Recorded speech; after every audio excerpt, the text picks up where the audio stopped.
We all know that Christmas can get a little bit heated, lots of family time, bad weather, you rarely go out, you're all stuck in one room. It can mean lots of rows. But according to new research, rowing with your partner in particular is actually good for your health compared to bottling things up. So, you know, you can kind of see the idea of saying what you truly feel, but surely the idea of rowing, especially at Christmas and in front of the kids, that's not going to be so clever.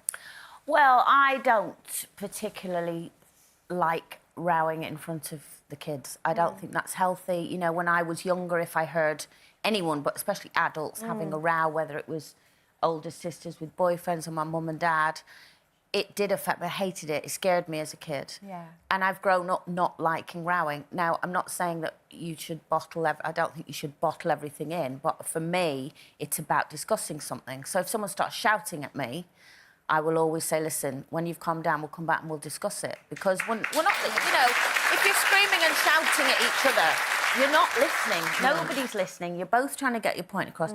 I particularly don't like, and have very, very, always with my kids, tried not to row in front of them. I go one further than you. I agree with you, Colleen, but I just think it's so awful if you're in any company, even if you're out for dinner with people or in a family group, and all my life, my parents would never have a crossword in front of us, and I think I've grown up with that. I do think it's great to get it off your chest, but in private. So I would try my very best never, ever to have a row in front of people, because it's just embarrassing all round. And I hate it. I don't care about embarrassing, really. I just think, I mean, it depends what you define as an argument, right? So screaming at each other, you know, yes, I agree. It's to be done another time. But for me, you know, for kids to see conflict and resolution in the same kind of conversation is really good. And I've got 3 daughters, and I want them that if something displeases me, or say, for example, Gary uses a tone or whatever that I was a bit snappy with me, I will instantly go, don't snap at me. I'm just trying to help you out here. So that goes on a lot, because I want my daughters to be able to. I don't want them to be timid little who go, well, I'm a bit upset by that, but I'm not going to say anything now because I want to keep the peace. Is that the way to teach them, though? I think it's the way to teach all kids, sons and daughters. I think, you know, you should stand up for yourself. You don't have to do it aggressively. Oh, believe me, I would stand up for myself, but in private. Believe me, that Irish temper would come up. But hang on, just to finish. But I just think that to do it in front of people... Back at you? Yeah. No, but let me give you a scenario. So I know Stephen is delightful and would never do this, but if you were at, say, out for dinner with friends, and you said something and he went, I don't know, well, who cares what you think? Would you just go, oh, I'll have that argument later? Oh, no, afterwards. But I know couples who bicker with each other. No, but you're not answering my question. Would you let that go? Or would you let those people sitting at the table think that your husband has put you down? I think they would know me well enough to know that I would have it out. But you're missing my point. I am not missing a point. I'm saying that the whole aspect, I'm not.